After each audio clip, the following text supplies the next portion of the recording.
ହୀରାକୁଦ ଜଳଭଣ୍ଡାର को सकाळ 6टा बेले 1,19,000 क्यूसेक पानी प्रवेश करता एवं आउटफ्लो मात्र 36,513।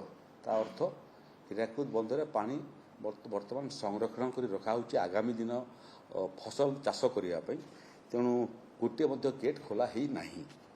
तेणु से दृष्टि महानदी नदी दृष्टि दिगरु कौन विपद ओडिशा नहीं।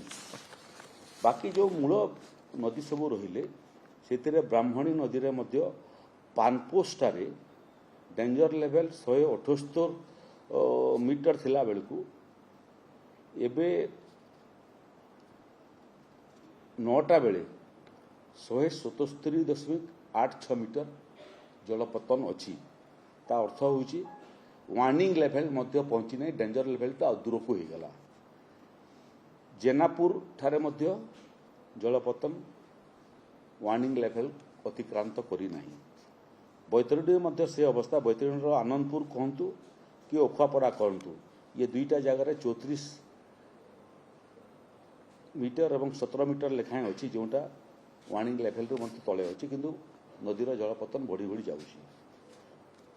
बुढ़ा बलंगर मध्य NH5 एवं जामसेला घाट ये जलसेचन जलपतन बढ़ी बढ़ी जाऊँगी किंतु वर्तमान पर्यंत वार्निंग लेवल तले अच्छी आकु आहरी जलपतन बढ़ी।